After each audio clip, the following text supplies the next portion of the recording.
नमस्ते फ्रेंड्स।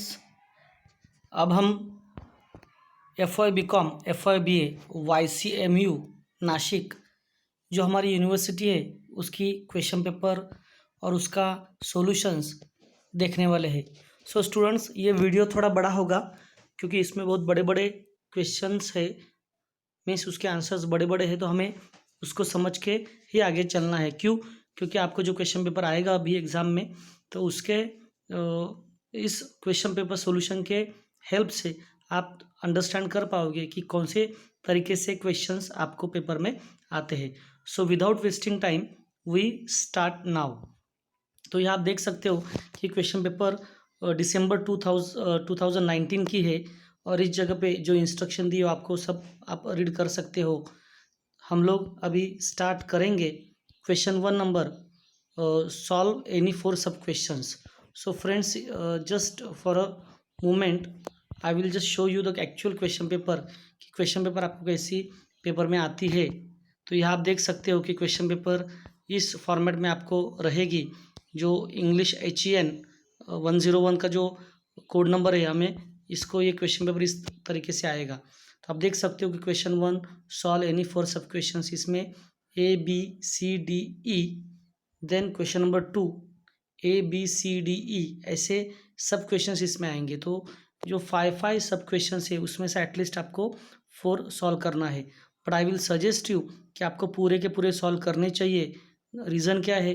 क्योंकि एक आध क्वेश्चन आपका समझो गलत हो जाता है तो आपका जो नेक्स्ट क्वेश्चन एक्स्ट्रा रहेगा उसमें आपको मार्क्स डेफिनेटली मिल ही जाएंगे।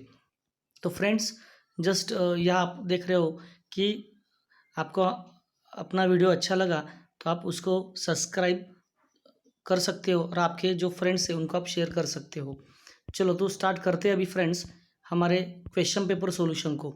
सो from beginning that we will see कि क्वेश्चन नंबर 1 सॉल्व एनी 4 सब क्वेश्चंस। सो ए जो पहला सब क्वेश्चन हम लोग देखेंगे, what are the nouns in the following sentence. अभी नाउन एक्चुअल में क्या होता है कि कोई आपको सेंटेंस दिया जाता है तो एज इट इज़ कोई सेंटेंस में जिस वर्ड को एज अ नाउन दिया गया है, फॉर एग्जांपल सचिन तेंदुलकर है तो उनका नाम सचिन है। समझो हम लोग रेलवे ट्रैक देखते हैं तो रेलवे ट्रैक से रन करने वाली ट्रेन होती है, टेम्पल है, यानी कोई स्पेसिफिक घर और बिल्डिंग है। सो हर एक चीज़ को हम लोग ने अलग अलग नाम दिया है उसके इंफॉर्मेशन के हिसाब से। सो यहाँ सेंटेंस में से हमें फाइंड आउट करना है कि कौन सा नाउन है। Number 1 education teaches to live, so education is a noun here. Second I will become a graduate, graduate ये यहाँ नाउन है। Number 3 cuckoo sings, cuckoo means we know that we are calling as a कोयल और in Marathi कोकिला, so cuckoo is a noun here. Number 4 learner learns, means पढ़ने वाले पढ़ते हैं, so learner is a noun. Number 5 Sachin pledge, so Sachin here is a noun. So noun में बहुत सारे अलग अलग टाइप से, common noun, proper noun, collective noun, material noun, abstract noun. आप समझो नाउन की इन्फॉर्मेशन ज़्यादा जानना चाहते हो तो आप कन्फर्मली यूट्यूब पे जाके types of noun in Hindi और मराठी डालोगे तो कन्फर्मली आपको आइडिया क्लियर हो जाएगी। नंबर बी का क्वेश्चन है right the words indicating opposite meaning of the following. आपको यहाँ 5 वर्ड्स दिए गए हैं जिसका अपोजिट मीनिंग ऑफ वर्ड हमें लिखना है। सो पहला है आर्टिफिशियल, आर्टिफिशियल मीन्स जो मैनमेड होता है या कोई चीज़ से बनाया जाता है जिसको हम लोग कृत्रिम ऐसा बोला जाता है हिंदी या मराठी में। सो उसका अपोजिट में क्या आएगा? नेचुरल या रियल जो ओरिजिनल है। नंबर 2 स्काई, स्काई मीन्स हमें पता है कि ऊपर होता है स्काई। सो नीचे समझो अपोजिट में बोलेंगे तो अर्थ आ सकता है, ग्राउंड, लैंड, ये तीनों भी आ सकते हैं। नंबर 3 एक्सटर्नल, एक्सटर्नल मीन्स बाहर वाला, so internal will call as a अंदर का। 4 प्रेजेंट, प्रेजेंट का आता है पास्ट, ये इजी था। Number 5 mad, mad means crazy, indifferent crazy वगैरह हम लोग जो बोलते हैं एड़ा वगैरह, या मगर मैड का हम लोग को अपोजिट मीन्स टैलेंटेड, ब्रिलियंट, ये भी आ सकता है, इंटेलिजेंट भी आ सकता है, मगर उसको परफेक्ट वर्ड है सेन और इनडिफरेंट, ये इसका परफेक्ट आंसर है। ये दोनों में से, तीनों में से आप कोई भी एग्जैक्ट एक लिख सकते हो, ये आपको ध्यान में रखना है। Number C make adjective of the following. अभी हर एक वर्ड का वर्ब बन सकता है, एडजेक्टिव बन सकता है, नाउन बन सकता है। फॉर एग्जांपल अभी समझो एजुकेट वर्ड है तो एजुकेट का एजुकेशनल एडजेक्टिव होता है, एजुकेटेड हो सकता है, एजुकेशन भी बन सकता है। जैसे ऑर्गेनाइज वर्ड है तो ऑर्गेनाइजेशन, ऑर्गेनाइज्ड, ऑर्गेनाइजेशनल, ये वर्ड्स हम लोग उसको बनाते हैं। जैसे प्रैक्टिस वर्ड है, सेक्रेटरी प्रैक्टिस जो है एसपी सब्जेक्ट, तो प्रैक्टिस का प्रैक्टिकल हो सकता है, प्रैक्टिकली हो सकता है। So that way we have to change the words function. अभी इंटेलिजेंस है तो एडजेक्टिव उसका होता है इंटेलिजेंट। चाइल्ड है, second number childish means child like हो सकता है। नंबर 4 मैथमेटिक्स, सो मैथमेटिक्स का मैथमेटिकल हो सकता है। नंबर 4 काउंट, सो काउंट का काउंटेबल। आप ऑलरेडी प्रीपोजिशन और एडजेक्टिव में काउंट किया जाता है, सो अब के लिए अलग वाला नहीं है, तो आपको अप ही एज एडजेक्टिव रख सकते हो, कोई प्रॉब्लम नहीं है। नंबर डी का क्वेश्चन है what are the kinds of sentence. Kinds of sentence means sentence के काइंड्स क्या है, टाइप्स क्या है, कौन से प्रकार आते हैं। तो फ्रेंड्स हमें पता है कि बहुत सारे 5th स्टैंडर्ड से लेकर तो अभी तक तो हम लोग ने बहुत सारे हमारे मराठी, हिंदी या हर एक लैंग्वेज में, इंग्लिश में टाइप्स ऑफ सेंटेंस पढ़े हैं। सो यहाँ 5 मार्क के हिसाब से मैंने इसका आंसर दिया है। नंबर 1 है डिक्लेरेटिव सेंटेंस, जिसको हम लोग स्टेटमेंट बोलते हैं या नॉर्मल सेंटेंस जिसको बोला जाता है। इट टेल्स समथिंग, वो कुछ इन्फॉर्मेशन देता है। तो यहाँ एक सेंटेंस दिया, देखो मैंने, जॉन लाइक्स मेरी, आपको एक्सप्लेनेशन देना है, उसका टाइप बताना है, वो क्या बताता है वो बताना है, और उसका एक एग्जाम्पल देना पड़ता है। जॉन लाइक्स मेरी, देखो सब्जेक्ट, वर्ब और ऑब्जेक्ट। नंबर 2 का है इंटरोगेटिव क्वेश्चन। अभी इंटरोगेटिव क्वेश्चन क्या होता है, जिसमें कुछ तो पूछा जाता है, इट आस्क समथिंग, क्वेश्चन पूछा जाता है। डज मेरी लाइक जॉन, ऐसा। या और एक क्वेश्चन आप बना सकते हो डब्ल्यू से, what is your name, who are you, where are you going, वगैरह वगैरह। So interrogative question means question type होता है। Number 3 imperative command, imperative sentence, जिसको हम लोग आज्ञार्थी सेंटेंस भी बोलते हैं, जो कुछ तो बोलता है, कुछ कमांड देता है, कुछ ऑर्डर देता है। सो फॉर एग्जाम्पल कभी कभी हमारे टीचर्स बोलते हैं shut up, don't talk, stop here, close the window, open the window, close the door. So this type of sentences are called as a imperative sentence, जिसमें order होती है। Teacher बोलता है स्टैंड अप, सो ये जो sentence है वो start किससे होता है, वर्ब से होता है। जैसे स्टॉप बोले तो रुकना, क्लोज बोले तो बंद होना, डोंट बोले तो कुछ मत करना। सो ये जो कुछ चीज़ ऑर्डर या कमांड के हिसाब से बताई जाती है, उसको imperative सेंटेंस बोला जाता है। नंबर 4 एक्सक्लेमेटरी और एक्सक्लेमेशन सेंटेंस, ये एक सरप्राइजिंग होता है, एक सडन आइडिया और फीलिंग्स को एक्सप्रेस करता है। कभी कभी किसको हम लोग ने देख लिया, बहुत ज़्यादा ब्यूटीफुल है, हाउ ब्यूटीफुल यू आर। कोई बंदा ज़्यादा मस्ती कर रहा है, वो how mad you are, how crazy you are. So ये जो सेंटेंस है एक्सक्लेमेटरी, इसके लास्ट में आपको एक्सक्लेमेशन मार्क हमें वहाँ पुट डाउन करना पड़ता है। नंबर ई का क्वेश्चन देखेंगे, that is make past forms of the following verbs. अभी पास्ट फॉर्म मीन्स क्या, ऑलरेडी ये दिए हुए जो वर्ड्स है, जो वर्ब्स है, ये सिंपल प्रेजेंट में V1 फॉर्म में, पहले फॉर्म में दिए गए। सो सक्सीड का सक्सीडेड होता है, सेकंड वन विन का वॉन होता है, रन का रैन, प्ले का प्लेड, राइट का रोट।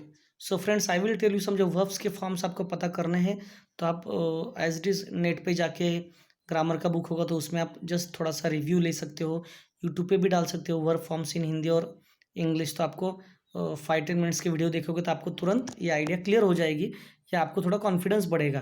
क्योंकि ये मार्क्स बहुत हमारे हाथ के होते हैं, हमें पता होता है, but we don't get actual answer. Actual answer क्यों पता नहीं होता, क्योंकि हमारी रीडिंग अभी कम हो चुकी है। क्वेश्चन नंबर 2 देखो, मेन क्वेश्चन 2, यहाँ भी सेम कि सॉल्व एनी 4 क्वेश्चन। अभी हम तो सबके सब सॉल्व करें, क्यों, क्योंकि हमें समझ में आना चाहिए। What are the kinds of reading, illustrate. अभी काइंड्स का मीनिंग मैंने ऑलरेडी आपको बताया कि types of reading. So friends अभी आपको ये ध्यान में रखना है कि टाइप्स ऑफ रीडिंग के 4 टाइप्स है, स्कीमिंग, स्कैनिंग, इंटेंसिव और एक्सटेंसिव। सो अभी स्कीमिंग क्या होता है, वो थोड़ा लाइन से लाइन मैं आपको एक्सप्लेन करता हूँ। Skimming sometimes refer to as a gist reading, means going through the text to grasp the main idea, means ऊपर ही ऊपर उसको पढ़ना। Here the reader doesn't pronounce each and every word of the text but focuses their attention on the main theme. Reader जो होता है, जो पढ़ने वाला बंदा होता है, वो बहुत सारी चीज़ें प्रोनाउंस नहीं करता है, बट वो फास्ट वे से वो उसको फोकस करके उसको ट्राई टू अंडरस्टैंड, उस थीम को समझने का ट्राई करता है। और the core of the text, actual text में है क्या। Examples of skimming are reading magazines और न्यूज़पेपर्स। जो बंदे मैगजीन्स या न्यूज़पेपर्स पढ़ते हैं तो ऊपर ही ऊपर टाइटल पढ़ के फटाफट आगे निकलते हैं, क्योंकि टाइटल पढ़ने के बाद उनको समझ में आता है कि एक्चुअल उसमें मैसेज क्या होगा, न्यूज़ क्या होगी वगैरह। And searching for a name in a telephone directory, या टेलीफोन डायरेक्टरी में समझो हमें कोई कॉन्टैक्ट निकालना है तो हम लोग नाम ढूंढते हैं, पूरा डिटेल नहीं निकालते बैठते। Okay, so skimming is over. Scanning means here the reader quickly scuttles across sentences to get to a particular piece of information.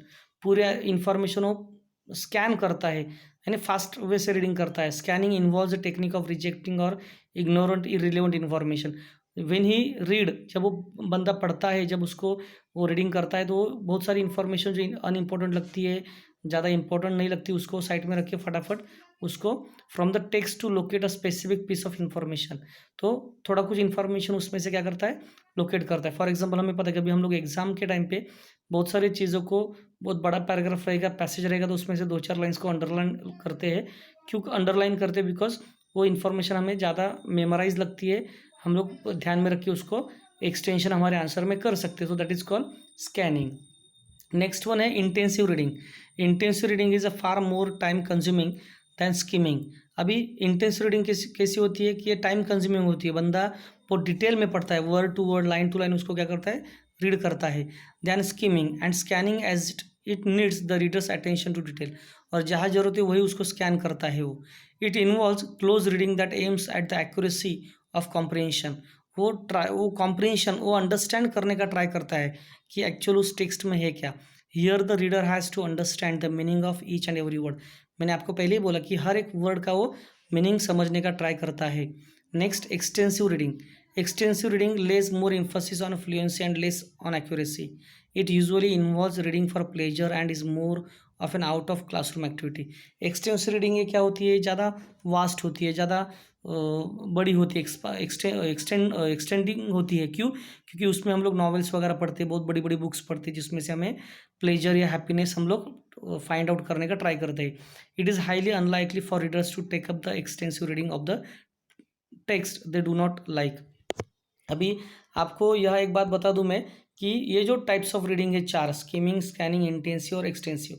अभी मैंने मेरे हिसाब से ऐसे उसको हमारे जो बुक है HEM 101 से, उसमें से कॉपी किया है। आप इसको इजी आइडिया में भी उसको क्या कर सकते हो, पेपर में लिख सकते हो। आप इतना लिखोगे तभी आपको 5 मार्क मिलेगा। ट्राई करो, ये क्वेश्चन इसमें बहुत ज़्यादा IMP बहुत बार पढ़ चुका है और रिपीटेशन उसका बार बार होता है, तो इसको पढ़ने का ट्राई करो। नेक्स्ट वन, यहाँ फिर से हम लोग ने लिखा है please subscribe our channel and share to our friends. Next one big question है, what are the instrumental values of communication. की इंस्ट्रूमेंटल वैल्यूज क्या है कम्युनिकेशन की। अभी कम्युनिकेशन क्या होता है, communication means to talk with each other, एक दूसरे के साथ बात करना, कन्वर्सेशन करना। जो कन्वर्सेशन हम लोग करते हैं कौन से लेवल से करते हैं, by phone, by front to front, सामने आमने सामने बात करते हैं, या एक की बात दूसरे को, दूसरे की बात तीसरे को। बहुत सारे अलग अलग मीडियाज़ है, अलग अलग सिस्टम है हमारी बात करने की। सो इंस्ट्रूमेंटल वैल्यूज़ ऑफ कम्युनिकेशन क्या है, थोड़ा सा हम लोग 2-4 लाइन में समझ के लेंगे। That instrumental values are the means by which we achieve our end goals. कि हमारा जो गोल डिसाइड होता है कम्युनिकेशन के लिए, उसको हम लोग क्या करते हैं, अचीव कर लेते हैं। Terminal values are defined as our end goal. समझो टर्मिनल वैल्यूज़, हमने कोई वैल्यूज़ टर्मिनल किए होंगे तो कन्फर्मली हम लोग उसको हमारे गोल के एंड तक उसको लेके चले जाते हैं। Examples of instrumental values include being polite, obedient and self control.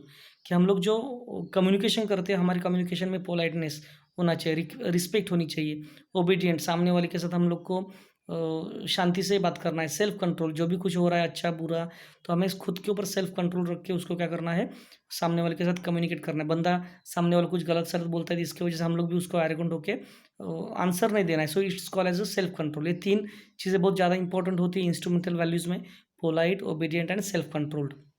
Next one, examples of terminal values include family security, national security and salvation.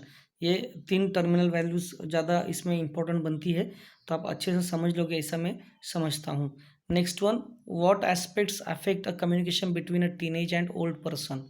जब कम्युनिकेशन टीनेज, जो यानी टीनेज मीन्स 13 to 17 के बीच में जो बंदे होते हैं, जिसको हम लोग बोलते हैं ना बिफोर, यानी 7वीं 8वीं से लेकर 12वीं 13वीं तक, या जो भी है, इनका कम्युनिकेशन जब ओल्ड पर्सन के साथ होता है तो उसका इफेक्ट क्या होता है। So I have given here best answer. तो आपको ये पता होना चाहिए, इसको मैं थोड़ा सा शॉर्ट में बताऊंगा कि जब टीनेज एज का जो यानी छोटे बच्चे जो होते हैं, जो एडोलसेंट बच्चे होते हैं, जो ओल्ड पीपल के साथ बात करते हैं, तो उनके कम्युनिकेशन में बहुत सारी क्या बोलते हैं उसको, ऑब्स्टेकल्स आते हैं, प्रॉब्लम्स आते हैं, क्योंकि टीनेज जो यंग एज के बच्चे होते हैं उनके थिंकिंग लेवल में और ओल्ड पर्सन के थिंकिंग लेवल में बहुत सारी अलग अलग क्या होती है, डिफरेंसेस होते हैं। हम लोग जो प्रैक्टिकल लेवल पे यंग बच्चे सोचते हैं, ओल्ड पर्सन बहुत सारा सोच के बात करता है। सो उन लोग में डिस्कशन जो है, तो डिसीजन लेने का जो क्राइटेरिया होता है, ये टीनेज में फास्ट होता है और ओल्ड पर्सन में थोड़ा सा स्लो होता है। सो ये दोनों में समझो अच्छे से बात करवानी है, तो हमें उनमें उतनी म्यूचुअल अंडरस्टैंडिंग होनी चाहिए, उतना उनका बोलना अच्छा होना चाहिए, सेफ्टी उतनी होनी चाहिए, तभी वो एक दूसरे के साथ अच्छे से क्या कर सकते हैं, बात कर सकते हैं। सो और ओल्ड पर्सन को भी टीनेजर के बारे में, उसके एज अ थिंकिंग लेवल के बारे में उनको एक दूसरे को अच्छे से समझ के लेना चाहिए। ये मैंने आपको शॉर्ट में थोड़ा सा बताया। You can read this all the answer and you can make your answer better. आप आपका आंसर अच्छे से लिख सकते हो। इस जगह पे आप आपका खुद का भी आंसर प्रॉपरली लिखोगे कि क्या टीनेजर या यंग एज बच्चों में और ओल्ड पर्सन जो थोड़े से उम्र से हो जाते हैं, उनके दोनों में कम्युनिकेशन में क्या अफेक्ट आता है, क्या प्रॉब्लम्स आ सकते हैं। तो आप आपके मन से भी आंसर लिख सकते हो, मगर हाँ उसको थोड़ा पढ़ के जाओ। Explain the factors of writing domestic letter. अभी factors of writing domestic letter means जो हम लोग घरेलू लेटर्स लिखते हैं हमारे पेरेंट्स को, ब्रदर को, सिस्टर को, रिलेटिव्स को, तो उसको डोमेस्टिक लेटर बोला जाता है। आपको पता है कि sender address, receiver address, then respected mama या dear mama, father, then first paragraph, second paragraph. तो इसमें हम लोग क्या इन्फॉर्मेशन इंक्लूड करते हैं, ये आपको शॉर्ट में इसमें क्या करना है, लिखना है। So I will tell you कि डोमेस्टिक लेटर, इसको हम लोग फैमिली लेटर भी बोलते हैं, इनफॉर्मल लेटर भी बोलते हैं। तो इसको अच्छे से आप, आपके बुक में होगा तो आप अच्छे से एक दो करके जाओ, so you can write easily. Okay, we will come to the next. Write the English words for the following. अभी आगे हमें जो वर्ड्स दिए वो मराठी में दिए हैं, हमें उसको इंग्लिश में कन्वर्ट करना है। We have to translate into English meanings. मऊ, अभी मऊ का मीनिंग क्या होता है, सॉफ्ट। उबदार का मीनिंग होता है वार्म या हॉट। शिकवने मीन्स सामने वाले को पढ़ाना, टीच। तरुण, तरुण मीन्स जो जवान होता है, यंग। पुरवनी, पुरवनी मीन्स अभी हम लोग को पता है पेपर में हम लोग चले जाते हैं, बहुत सारी जगह पे पेपर लिखते हैं, पेपर लिखने के बाद हमें सप्लीमेंट की ज़रूरत पड़ती है। सो पुरवनी मीन्स सप्लीमेंट। सो यहाँ फ्रेंड्स ये हमारा क्वेश्चन पेपर और उसका सॉल्यूशन कंप्लीट हो चुका है। Thank you for watching this video, और आई विल रिक्वेस्ट यू कि please subscribe our channel and share to your friends, क्योंकि आने वाले दिनों में बहुत सारे अच्छे अच्छे वीडियो आपको YCM से रिलेटेड रहेंगे। हर एक सब्जेक्ट के बारे में इंफॉर्मेशन यहाँ प्रोवाइड की जाएगी। Thank you all of you, thanks to all.